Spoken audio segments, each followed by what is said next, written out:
Hello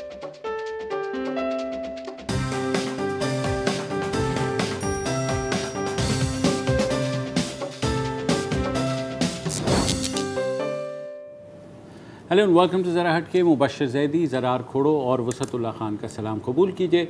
आज से ठीक 5 हफ्ते बाद यानी 15 नवंबर को गिलगित बल्तिस्तान में इलेक्शंस हो रहे हैं और इलेक्शन से पहले जो अहम वहाँ पर डेवलपमेंट्स हो रही हैं उसमें कुछ मुज़ाहरे हैं जिसमें हज़ारों की तादाद में लोग हिस्सा ले रहे हैं तकरीबन हर जमात से, और उनका मुतालबा ये है कि गुज़िश्ता 9 साल से जो सियासी असीर हैं बाबा जान और उनके 14 साथी, उनको रिहा किया जाए और इंतखाबात में हिस्सा लेने की इजाज़त दी जाए।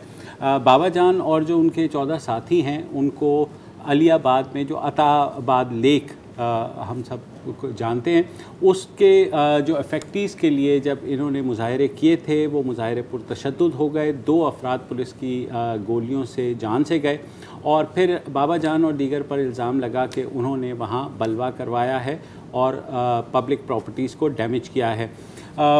एंटी टेररिज्म कोर्ट में मुकदमा चलता है और इन लोगों को 71 साल की क़ैद हो जाती है, कुछ को 40 बरस हुई है और वो उस वक्त से यानी अब 9 साल से वो पाबंद सलासल हैं और कोई उनके लिए अपील का फोरम जो है मौजूद नहीं है। हाँ, हुआ ये है कि 40 से 60 की रेंज में इन्हें सज़ाएँ दी गई बाबा जान और 14 अफराद को।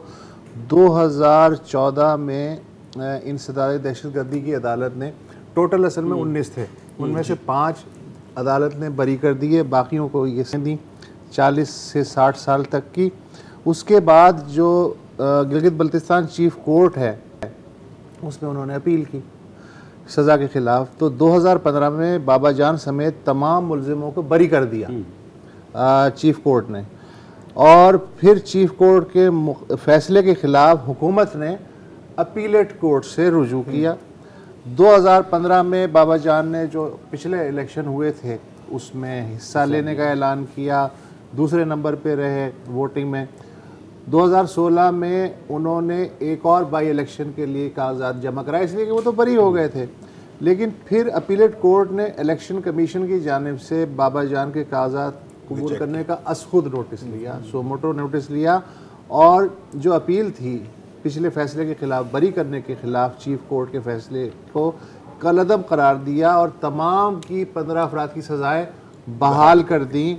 मुलज़िमों ने फिर इस फैसले के ख़िलाफ़ ज़ाहिर अपीलेट कोर्ट में नज़र सानी की दरख्वास्त दी, लेकिन 4 साल गुजरने के बावजूद ये जो अपीलेट कोर्ट का बेंच है ये मुकम्मल नहीं हो सका है। तो इस दौरान बाबा जान की जो वालदा हैं उन्होंने अक़वाम मुत्तहिदा से भी दरख्वास्त की कि चूँकि जनाब ये डिस्प्यूटेड एरिया है तो आप देखें कुछ। अच्छा, इंतखाबात में भी उन्होंने पेपर जमा कराए थे जो कि रिजेक्ट हो गए। और ये जो इलेक्शन हो रहे हैं इसमें भी उन्होंने ऐलान किया है कि वो कागजात जमा कराएंगे और बाकी जमातें भी इलेक्शन की वजह से साथ आ रही है। अच्छा, वो इसलिए क्योंकि वहाँ पर अगर आप जाएँ और आप किसी से भी बात करें मतलब ओपनिंग सेंटेंसेस के बाद ये एक बहुत बड़ा इशू है वहाँ पर, एक क्या कहते हैं एक बहुत सोर पॉइंट है जो फ्रैंकली स्पीकिंग एक्सेसिव सेंटेंसेस दिए गए हैं और जिस तरह जैसे आपने अभी बयान किया जो तरीका चला है। अच्छा, क्योंकि अब तक हमारे यहाँ बदकिस्मती से इसकी बहुत कम कवरेज हुई है, ना होने के बराबर, और मैं ये नहीं कह रहा कि बिल्कुल नहीं हुई है क्योंकि चंद अखबारों में थोड़ी सी कवरेज हुई है।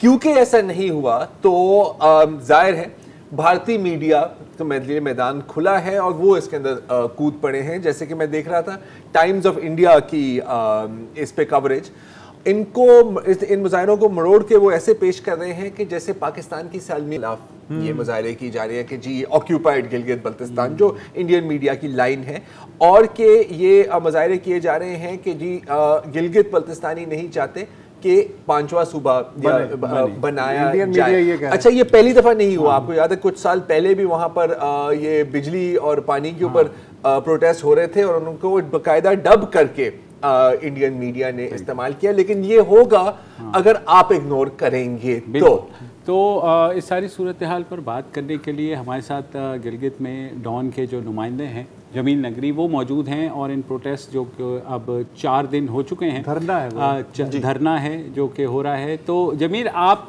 तफसीलात बताइए। अब तो तकरीबन सारी जमातें इंक्लूडिंग मजहबी जमातें, सियासी जमातें और दीगर जो इंसानी हकूक़ की तंजीमें सब मिलकर एक प्लेटफॉर्म पर आई हैं?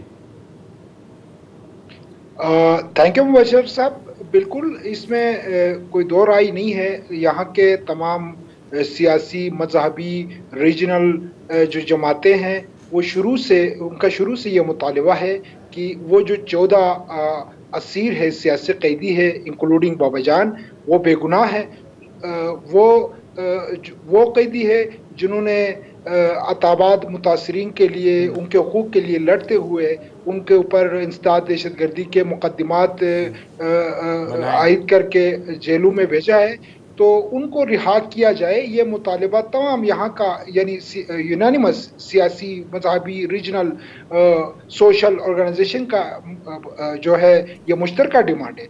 और गुज़श्ता 4 दिनों से ये एहतजाजी सिलसिला शुरू हुआ है। अलीबाद के मुकाम पर एहतजाजी धरना दिया है, जिसमें हज़ारों की तादाद में मर्द, ख़वातीन, तमाम सियासी जमातों के, मजहबी तंजीमों के कारकुन मौजूद है। हालांकि यहाँ पर टेम्परेचर काफ़ी ड्रॉप हो चुका है, उसके बावजूद भी वो 4 दिनों से मुसलसल एहतजाज कर रहे हैं। धरना दिया हुआ है कि केज पे वो ये मुतालबा कर रहे हैं कि इंसाफ दिया जाए। वो जो 14 अच्छा, एडमिनिस्ट्रेशन किस तरह डील कर रही है नगरी साहब? एडमिनिस्ट्रेशन की तरफ से अभी तक इसमें कोई रुकावट नहीं डाली गई है। अलबत्ता ये है कि केज बंद है, वहाँ मुजाहरे हो रहे हैं, धरना दिया हुआ 4 दिनों से। इंतजामिया की तरफ से अभी इस पे कोई एक्शन भी नहीं है और उनकी तरफ से कोई रद्द अमल नहीं है। अच्छा जमील साहब, मैं ये भी जानना चाहूँगा, 2011 से सिलसिला चल रहा है, पीपल्स पार्टी की हुकूमत रही, अपने आप को बहुत जमहूरी कहते हैं, उसके बाद नून लीग की हुकूमत रही। ये सारी हुकूमतों ने किस तरह डील किया या बिल्कुल ही उन्होंने इसको मिस हैंडल किया इशू को? सर इस इशू को थोड़ा सा मैं इसको बैकग्राउंड में आपको बताना चाहूँगा। आपको याद होगा सन 2010 में अताबाद का वाक़या पेश आया, एक पहाड़ गिर गया जिसमें शिशकट के मुकाम पर 30 से ज़ायद घर तबाह हो गए और 10 से ऊपर अफराद मलबे तले दफन हो गए। और हुकूमत ने उस वक़्त पीपी का गवर्नमेंट था मरकज़ में भी और जीबी के अंदर भी, और उन्होंने वादा किया कि उनकी जो बेघर हो गए थे उनकी रिहेबिलिटेशन, रीसेटलमेंट के लिए आपको कंपनसेट करेंगे। 1 साल गुजर गया, वो नहीं हो सका। वो अताबाद मुतासरीन के साथ सियासी कारकुनों ने मिलकर अलीबाद के मुकाम पर एक एहतजाजी धरना दिया था, जिसमें उस वक्त के पीपी के वजीर आला मेहदी शाह ने हमजा का दौरा करना था। जब उनको पता चला कि जनाब के केज बंद है, वहाँ पे धरना है, तो पुलिस ने उन एहतजाजी मुजाहिरीन को मुंतशिर करने के लिए फायरिंग कर दी, जिसके नतीजे में बाप बेटा जो मुतासरीन अताबाद थे वो मौके पे शहीद हो गए। तो अल्टीमेटली जो है वो पुरतशद्दुद हो गए मुजाहिरा। जमील नगरी साहब, ये तो हम सब आपको शुरू में बता चुके हैं सारा बैकग्राउंड।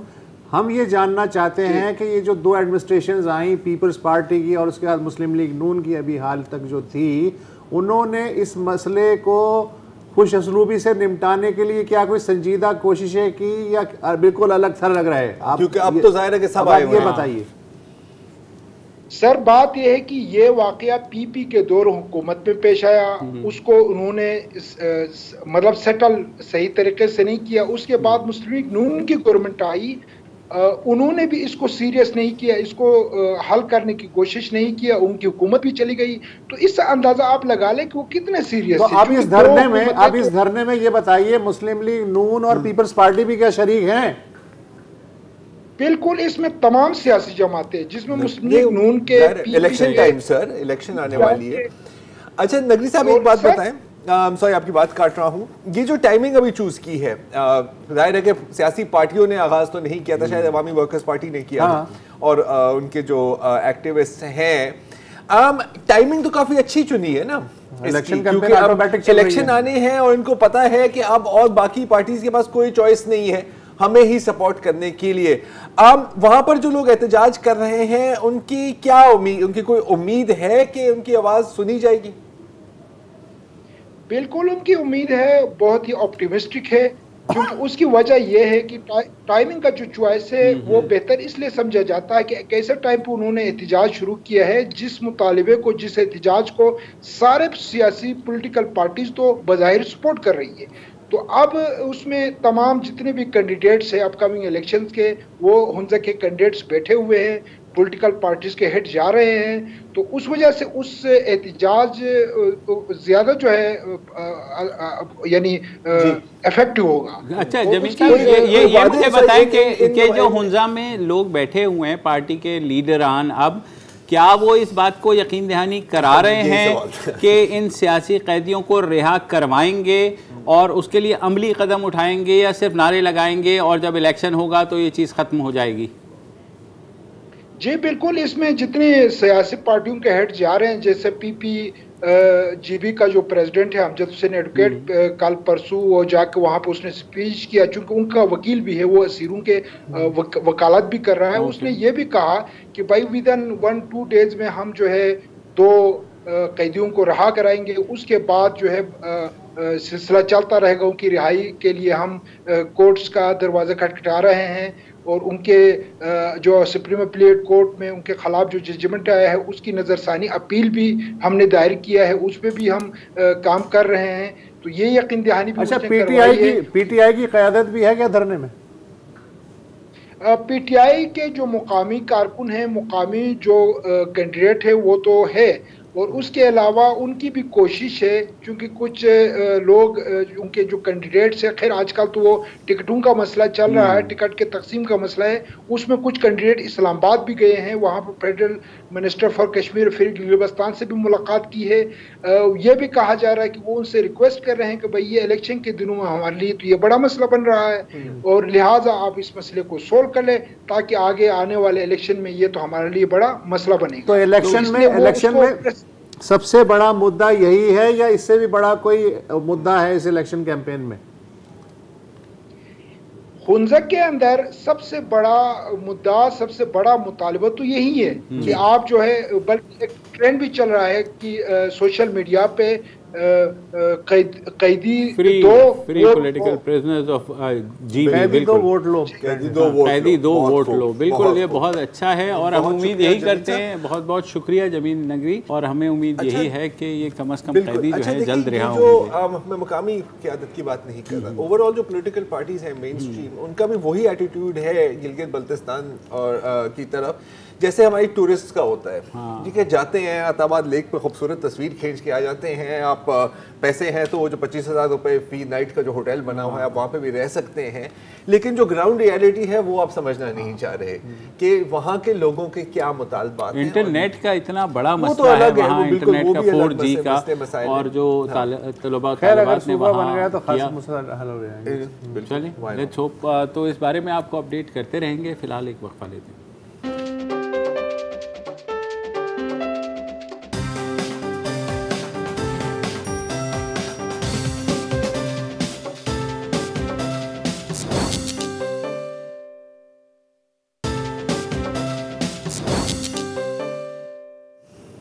Welcome back. और आज फिर एक अफसोसनाक ख़बर आई है, गो के कल उस बारे में रिपोर्ट तो दर्ज हो गई थी, मगर चारसद्दा और पेशावर के जो बिल्कुल बाउंड्री है वहाँ पर एक जो गांव है वहाँ पर एक बच्ची 2.5 साल ज़ैनब को अगवा किया गया और उसके बाद उसको जिनसी ज़्यादती का निशाना बनाया गया और कत्ल कर दिया गया।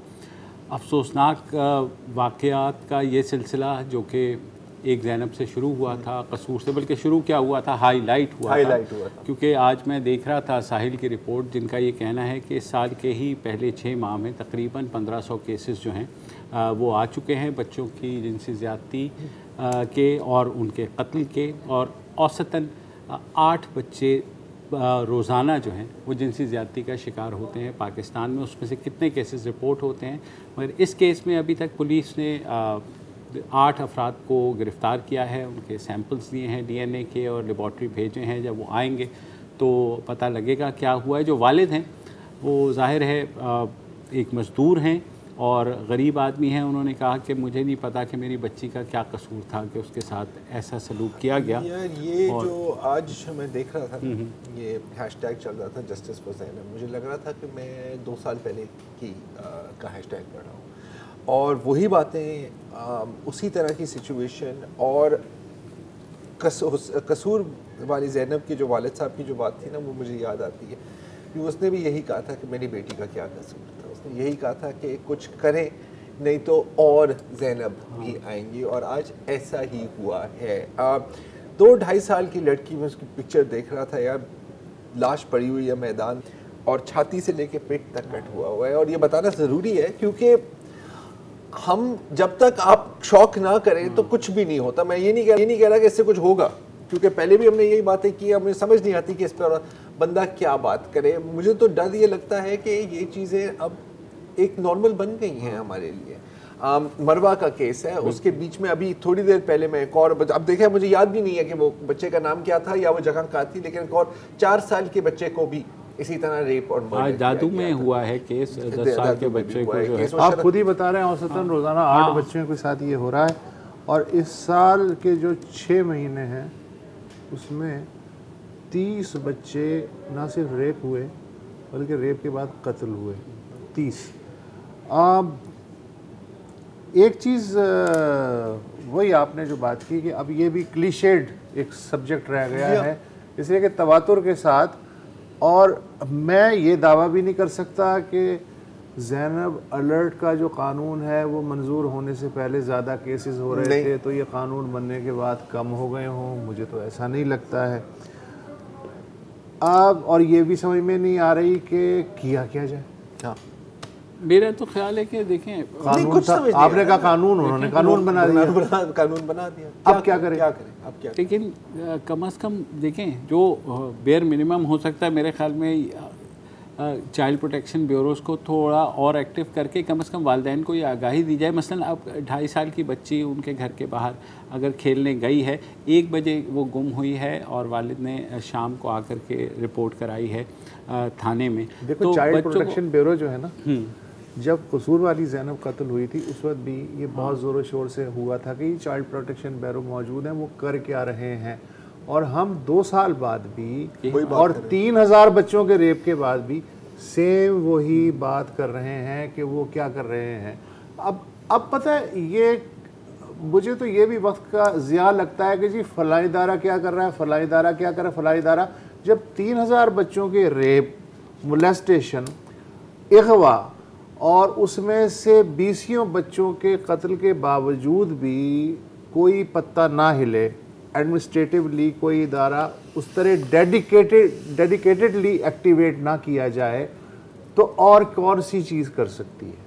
और जितने केसेस कोई जवाब नहीं है, यही तो मसला है। जितने केसेस हो रहे मेरे पास तो कोई जवाब, ज़्यादातर केसेस में या तो रिश्तेदार या पड़ोसी या जानने वाले बिल्कुल उसी के, तो अगर वारदात के दौरान मतलब कत्ल ना हो तो कत्ल इसलिए ही किया जाता है कि आइडेंटिफिकेशन ना हो सके। जनरली रूल ये होता है, या तो फिर आप कोई बहुत ही सैडिस्ट है, ये भी अगेन ये तो सीधा ज़हनी मरीज वाला केस लग रहा है। नहीं, अब देखें, अगेन देखें, आप इनको ज़हनी मरीज भी नहीं कह सकते मेरी नज़र में। पता है क्यों? आप बात करें ना, कितना 3000 क्या करने सारे करने वाले ज़हनी मरीज? नहीं, मैं उनकी बात नहीं कर रहा, इस तरह के जो पर्टिकुलर केसेस हैं। अच्छा, और ये इस लिहाज से और ख़तरनाक है कि आपके देहात के अंदर, उस विसिनिटी में एक इस तरह का बंदा घूम रहा है, शायद आपके बराबर में हो, जिससे हर बच्चे को खतरा है, हर बच्चे को खतरा है। और वो एक नहीं है, इस तरह के दर्जनों हैं, ठीक है। और अक्सर क्या होता है कि जब तलाश हो रही होती है ना, सबसे ज़्यादा सामने वही आता है। और घर वालों के साथ वो भी मौजूद होता है कि तलाश, वो कोशिश करते हैं कि वो इन्वेस्टिगेशन की डिटेल्स भी पता करते रहें। ये एक स्टैंडर्ड प्रोसीजर है। ये अगर आप इस तरह की साइकोपैथ्स, मैं साइकोपैथ्स का इस्तेमाल करूंगा, अगर आप उनकी हिस्ट्रियाँ पढ़ें तो अक्सर आपको ये मिलेगा। लेकिन अगेन ये अब सिर्फ करने वाली बातें हैं, इससे क्या किसी को फ़ायदा हो रहा है? लेकिन वही बात है कि फिर वालिदैन को इस बात को इंश्योर करना पड़ेगा कि देखो बच्चों के साथ कोई ना कोई एडल्ट सुपरविजन के लिए। नहीं, लेकिन ये बातें प्रैक्टिकली कितना हो सकता है? नहीं, जिस हद तक हो सकता है, जाहिर है वो वालिदैन को ही फ्री इंश्योर। आपको पता है कि घर के बाहर आपका बच्चा अगर 2.5 साल का या 4 साल का निकलेगा। चलो ये भी हो जाएगा। एक और जो मसला है ना यार कि अब इतने बातों से मोटरवे रेप केस पर अब कौन बात कर रहा है? 1 महीना हो गया, क्या हुआ उसका, कहाँ है वो बंदा? हमें कितना शोर मचाया था यार, कितना शोर मचाया था, कब तक मचाते रहेंगे? सही बात, कोई पत्ता तो हिलता नहीं है। डिटेक्शन, इन्वेस्टिगेशन, स्पीडी कंक्लूजन और सजा पे अमल दरामद, ये 4 स्टेप्स अगर आप नहीं ले सकते तो आप 1 लाख साल इस मौजू पे बात करें। हाँ, लेकिन ये हो रहा है ना सर, अब जो भी हाईलाइट होता है उसमें आइडेंटिफाई भी हो जाता है, उसको सज़ा भी मिल जाती है। ठीक है, ज़ैनब के केस में हमने देखा उसको फांसी हुई, ठीक है, लेकिन वो उस चीज़ से डेटर नहीं हुए और ये चीज़ चलती रही। 8 बच्चे रोजाना का रेशो है। अच्छा, दैट वी नो ऑफ, वो उस लिहाज से रिपोर्टेड क्या हो रहा है, रिपोर्टेड जो कि टिप ऑफ द आइसबर्ग है। मैं तो कहता हूँ इसके यार टिप ऑफ द आइसबर्ग पे ही कुछ हो जाए, वो भी तो कहाँ हो रहा है। चले, ये बातें चलती रहेंगी, वक्फा ले ले।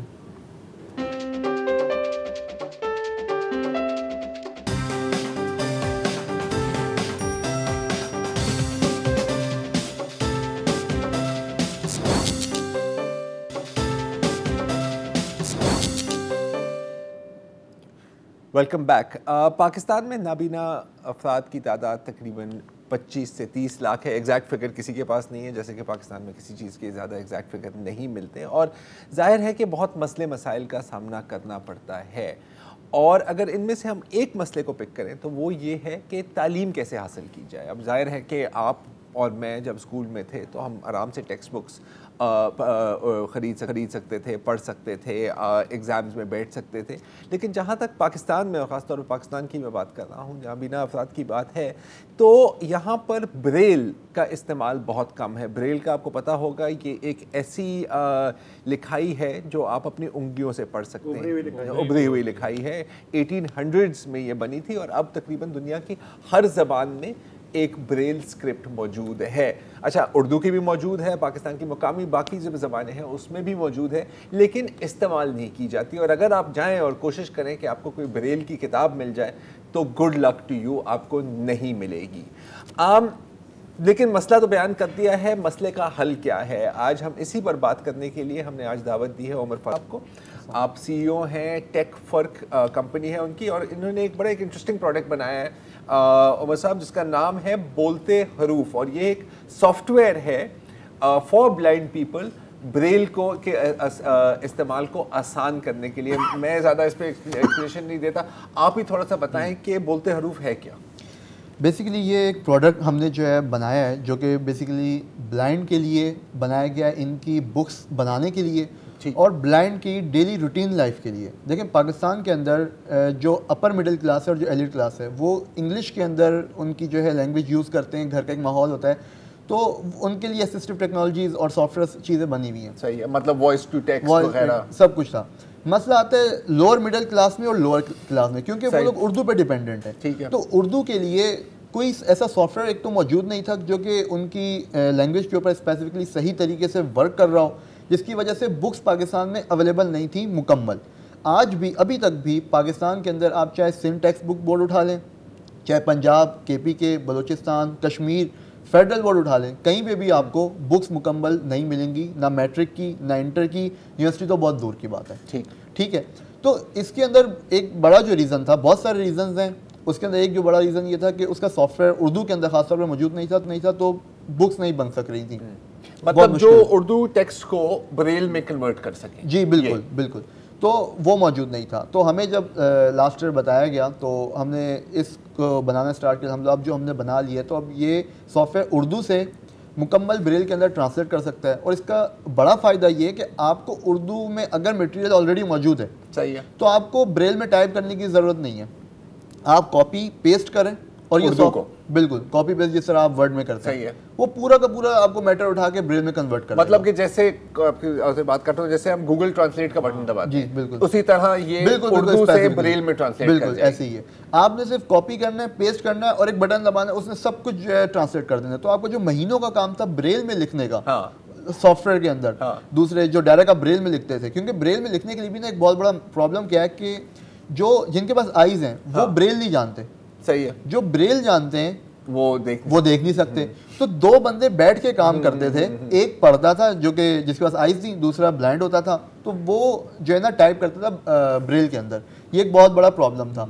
तो इसको हम लोगों ने ऑटोमेट किया सॉफ्टवेयर के थ्रू। इस अब और ये पूरा एक 1 क्लिक के ऊपर ट्रांसलेट कर रहा है ब्रेल के अंदर, जिसके थ्रू आराम से जो है पूरी की पूरी बुक निकल के आ सकती है और सिर्फ आपको प्रूफ रीडिंग करने की ज़रूरत है। एक तो ये बुक्स का प्रॉब्लम सॉल्व किया अभी हमने उर्दू में। सेकंड, इसमें हमने क्या फीचर्स डाले हैं, इसमें हमने सॉफ्टवेयर को इस तरीके से बनाया, डिज़ाइन किया कि इसको कोई भी ब्लाइंड भी यूज़ कर सकता है। अभी वो है नहीं, वरना आपको ब्लाइंड यूज़ करते हुए दिखाता। वो इसके अंदर हमने उर्दू का वॉइस करेक्टर फीडबैक डाला है।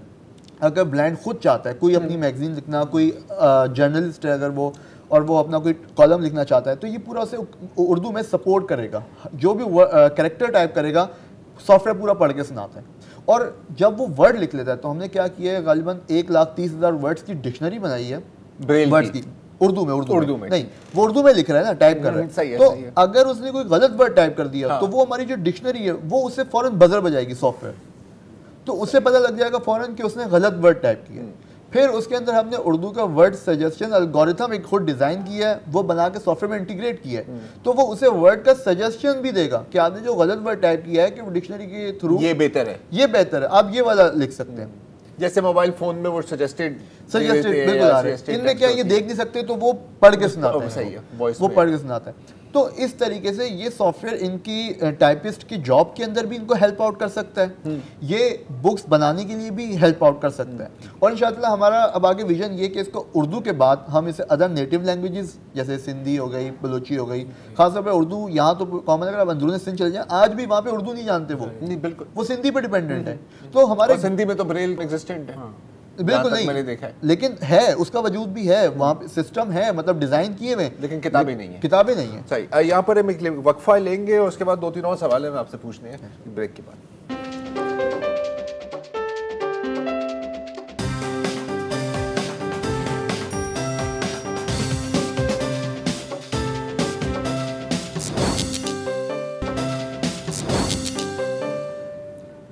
वेलकम बैक जी। हम बात कर रहे हैं उमर फारूक साहब से, जिनका सॉफ्टवेयर बोलते हरूफ नाबीना अफराद के लिए इंतहाई फ़ायदेमंद साबित हो सकता है। ये उर्दू को लेकर ब्रेल में ट्रांसलेट कर सकते हैं, तर्जुमा कर सकते हैं, बल्कि आप पूरी ब्रेल में किताबें लिख सकते हैं इसको इस्तेमाल करके। उमर साहब, अब देखिए, आपने कहा कि तर्जुमा हो जाएगा 1 click, all of that, voice activated, बहुत अच्छा। मैं जानना चाह रहा हूँ कि अगर फ़र्ज़ करें कोई एक्चुअली ब्रेल में किताब लिखना चाहे, तो क्या अब ज़ाहिर अपनी बराबर के स्टेशनरी दुकान पे तो नहीं जा सकता, वो तो प्लेन पेपर पे आपको प्रिंट देंगे, तो इस मसले को कैसे हल किया जाए, मतलब प्रिंट कैसे होंगे? देखिए, ये प्रिंट नहीं होती इनकी बुक्स। अच्छा। इनकी बुक्स होती है इम्बोज। इनके लिए स्पेशल आप कैसे इम्बोजर्स होते हैं, जो कि बेसिकली पाकिस्तान में तो नहीं बनते, इम्पोर्ट किए जाते हैं। तो उनसे ये सॉफ्टवेयर जो है हमने पूरा इसको इंटीग्रेट कर दिया है। जो डिफरेंट इम्बोजर्स मौजूद हैं वर्ल्ड की जितनी भी बड़ी कंपनीज़ हैं, तो किसी भी बड़े इम्बोजर से, किसी भी इम्बोजर से आप इसको इम्बोज कर सकते हैं इनकी बुक्स को। यहाँ पर अवेलेबल है इम्बोजर? जी बिल्कुल, यहाँ पे मौजूद हैं। यहाँ पे कई अदारे मौजूद हैं जिनके पास इम्बोजर्स मौजूद हैं। अच्छा। अब जैसे आपके कई पाकिस्तान एसोसिएशन ऑफ ब्लाइंड है, गवर्नमेंट ऑफ सिंध के पास भी हैं, कई अदारे हैं, लेकिन ख़ासतौर पर जैसे गवर्नमेंट ऑफ सिंध है उसके पास इम्बोजर्स तो मौजूद हैं, लेकिन 2-3 साल हो गए गालिबन उनके पास इम्बोजर्स मौजूद हैं, लेकिन उन्होंने कोई काम नहीं किया इसके ऊपर, कोई बुक नहीं बनाई। आज भी सिंध टेक्स्ट बुक बोर्ड की एक बुक मौजूद नहीं है ब्रेल में। महंगे होते हैं जी, थोड़े से एक्सपेंसिव है, लेकिन इतने एक्सपेंसिव नहीं। जब गवर्नमेंट इंपोर्ट, देखिए गवर्नमेंट जब रख लिए, आपने एक अमाउंट खर्च करके रख ली, आपने एक बंदा नहीं रखा जो उसके ऊपर बैठ के बुक्स बना सके, तो फिर इंडिविजुअल के लिए तो महंगे होंगे ना, इंडिविजुअल के लिए महंगे। अच्छा। लेकिन अगर इनके पास जो, लेकिन ये कह रहे हैं ना कि हुकूमत के पास पड़े हुए हैं, वो मतलब पैकिंग में ही होंगे अभी नेशनल बुक तक। फाउंडेशन के पास, नेशनल बुक फाउंडेशन से हमने पता किया उनके पास भी एक बुक नहीं मौजूद, बोर्ड की, मैट्रिक की, इंटर की। हालांकि उनका करोड़ों का बजट है। ये सॉफ्टवेयर जो है अभी तक आप गुफ्तगू कर रहे हैं, ट्रायल भी इनके चल रहे हैं, अवेलेबिलिटी इसकी कब तक होगी, कहाँ से होगी? इसकी अवेलेबिलिटी के लिए अभी हम लोगों की टेस्टिंग चल रही है। कुछ 8 से 10 ऑर्गेनाइजेशंस को हमने इसकी टेस्टिंग के लिए दिया हुआ है, क्योंकि इसमें बहुत सी लेकिन छोटी चीज़ें ऐसी हैं जो हमारे लिए इतनी इंपॉर्टेंट नहीं, लेकिन ब्लाइंड के लिए इंपॉर्टेंट है। जैसे एक पॉइंट, जब हमने सॉफ्टवेयर बना लिया और ये ट्रांसलेट कर रहा था, क्योंकि हमने आपको जैसे बताया कि ये ब्लाइंड भी इसको यूज़ कर सकते हैं, तो हमने जब एक ब्लाइंड को दिया तो उसने बोला कि मुझे कैसे पता चलेगा ये ट्रांसलेट कर चुका है। तो वहां से हमारे माइंड में क्लिक किया कि हम तो देख लेंगे, इनको कैसे पता चलेगा। तो हमने वहां पे डाला ट्रांसलेशन कंप्लीटेड, वॉइस डाली, अब ताकि इस तरह की जो टेस्टिंग है और जो वर्ड्स के सारे सही कन्वर्ट हो रहे, क्योंकि ज़ाहिर सी बात है बुक्स का मामला है, टेक्स्ट बुक बोर्ड्स होंगी, बहुत सारी चीज़ें, तो वो सारी प्रॉपर जो है टेस्टिंग हो जाए एक दफ़ा, तो फिर इंशाल्लाह हम इसको लॉन्च करेंगे और वेबसाइट और हम लोग पूरा इसका सिस्टम बना रहे हैं जिसके थ्रू कोई भी जो है जाके डाउनलोड कर सके और इस सॉफ्टवेयर को चला सके। 1 साल में नहीं, गालिबन 1 साल के अंदर अंदर ही होगा इंशाल्लाह। उर्दू का तो जल्द हो जाएगा, कुछ महीनों में हो जाएगा। ठीक है। अच्छा, वक्त थोड़ा सा कम है तो मैं जानना चाह रहा हूँ कि इस प्रोजेक्ट में और इस तरह के जितने भी स्टार्टअप्स होते हैं, बंदे के पास आइडिया हो वो किसके पास जाए, मतलब कहाँ कि कौन आपकी हेल्प कर सकता है इसमें? देखिए, आइडिया कभी आता नहीं है, बेसिकली आपको जाना पड़ता है जहाँ प्रॉब्लम्स हो। ठीक है। जहाँ प्रॉब्लम्स होती हैं वहाँ से आपको पता लगता है सोल्यूशन। जो स्टार्टअप्स होते हैं, देखें जितने भी यंग जनरेशन होती है जब भी वो आती है तो वो न्यू टेक्नोलॉजी पढ़ के, न्यू एजुकेशन पढ़ के आती है। जो ओल्ड होते हैं अक्सर वो लोग जो एजुकेशन पढ़ी होती है वो चली जाती है। टेक्नोलॉजी में हर साल जो है कोई ना कोई नई चीज़ आती है। जब हमने नई सोच ली होती है, नई एजुकेशन ली होती है, तो हमें न्यू वेज पता होते हैं कि हम इस पुरानी प्रॉब्लम को किस न्यू टेक्नोलॉजी के थ्रू सॉल्व कर सकते हैं। अब आपको मैं एग्जांपल देता हूँ। साकिब शेख एक ब्लाइंड है जो माइक्रोसॉफ्ट के अंदर वर्क कर रहे हैं। वो वहाँ पे सॉफ्टवेयर इंजीनियर हैं और उन्होंने ऐसी डिवाइस बनाई है कि जिसके थ्रू कोई भी ब्लाइंड अगर उसने डिवाइस वो लगाई हुई है तो वो बता देगा सामने कितने बंदे बैठे हुए, क्या चीज़ मौजूद है, क्या करें। 89% चीज़ें जितनी हम विजुअली लोगों को पता होती है हमारे सामने वो सब बता रही है। आर्टिफिशियल इंटेलिजेंस के ऊपर वो काम कर रहे हैं, वो ब्लाइंड है, वो आर्टिफिशियल, क्योंकि उनके पास एजुकेशन थी। देखिए हमारे पास मसला ये है, हमारे पास एजुकेशन ही नहीं है। हमारे पास बुक्स नहीं तो एजुकेशन नहीं तो हमारे पास जॉब्स नहीं। आज पाकिस्तान की ब्लाइंड रिसर्च है 90% डिप्रेशन के अंदर और सुसाइडल आइडिएशन के अंदर चले जाते हैं ब्लाइंड, क्योंकि कुछ नहीं है। उनको एजुकेशन मिली, उन्होंने ना सिर्फ अपने लिए काम किया बल्कि पूरी दुनिया के ब्लाइंड के लिए काम किया। साहब, मैं आपको रोकना नहीं चाह रहा, अभी तो खालिक हम आराम से इस पे और भी बात कर सकते हैं, लेकिन आज के लिए वक्त हमारा ख़त्म हुआ चाहता है। इजाज़त दीजिए।